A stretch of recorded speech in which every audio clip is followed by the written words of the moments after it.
Alrighty, let's talk about the Tessimate functionality.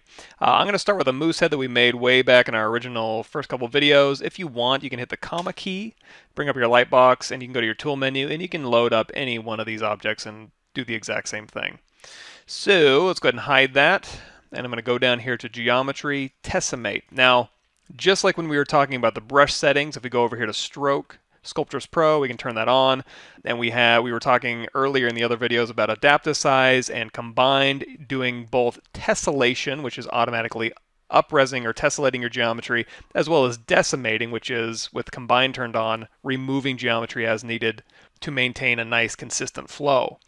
You can do that across an entire object over here with Geometry Tessimate. So under the Tessimate subtool or submenu, there's a Tessimate button, so let's go ahead and turn on polyframe so we can see what we're doing. Because we've been sculpting on this thing with, say, our standard brush with tessellate on, we're getting higher or lower resolution areas of our object here. So if you want to make this more uniform, what we can do is I can go over here and I can hit this Tessimate button. So if I hit Tessimate, you're going to see it's going to Tessimate based on my polygon size. If I want to, I can hit Control Z and undo that.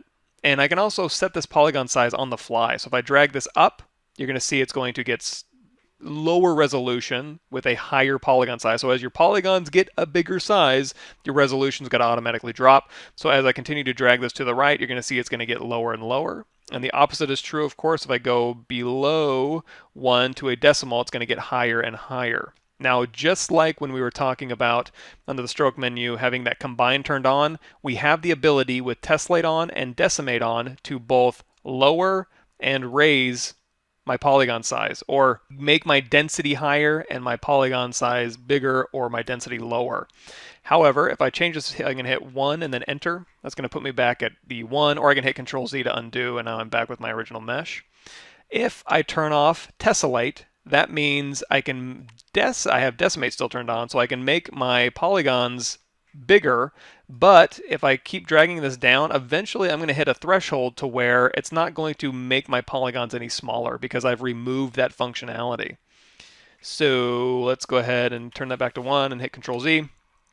The opposite is also true, so I can turn on tessellate, which will allow me to make the geometry smaller, but then if I turn off decimate, if I drag up, it's going to go ahead and eventually hit a cap where it's not going to decimate my geometry any more than we've already crushed the threshold.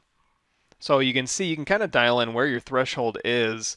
As I start dragging down, you're going to see this is my original mesh around 3.6, and then as I get a little smaller than that, it's going to start tessellating down to smaller sizes until all of those big polygons are getting smaller, and then all of those polygons are getting even smaller, and I'm increasing the density of my mesh because I have tessellate turned on. So let's go ahead and hit Control Z to undo that. So we can tessellate and decimate using this slider and this button. Of course, you don't have to use a button, you can just use a slider and it'll dial in for you. There's a couple things. You can go in here, you can do it across the x-axis. So let's go ahead and set this back to 1. And we'll turn on this little X button right here. So if we hit Tessimate, it'll go across the X-axis. Of course, it's mirrored across the X-axis. So what if I have X symmetry turned off? I'm going to go into my inflate brush here. I'm going to turn Sculptris mode off temporarily. I'm just going to inflate this horn up. Now, if I Tessimate this thing across the X-axis, it's going to take the negative side and Tessimate it this way. And then if I do, say, Z, let's do X and Z, we can Tessimate, and then it'll mirror it across the X and Z. So, or we can just undo out of that. So not only can it do it across X symmetry, it also respects masking. So if I go back to my original here, it's like, you know what? I like his face. I'm going to hold down Control. I'm going to switch to Mask Lasso. I'm going to say this face, let's say all of this right in here. I want to keep higher res. So I'm going to go ahead and mask that out. And then I'm going to go ahead and drag this polygon slider up. Oops, let's go ahead and turn off X and Z. So as I drag this up, you're going to see I'm losing resolution in here. And then I can Control tap so that all of this is masked, and now I can drag the slider down, and now I can start adding resolution here. So if I Control drag now, you're going to see I have higher resolution in here and lower resolution in this area. And of course I can continue sculpting with Sculptris Pro mode as much as I want to. If I want to smooth that border between those two resolutions, I can. I can turn off polyframe mode, and I can go through here, and I can start sculpting as needed. So you can use masking. You can go across symmetry, and you can dial in exactly how much resolution you want using this Tessimate function. This is also useful if you're doing stuff with booleans like we went over earlier.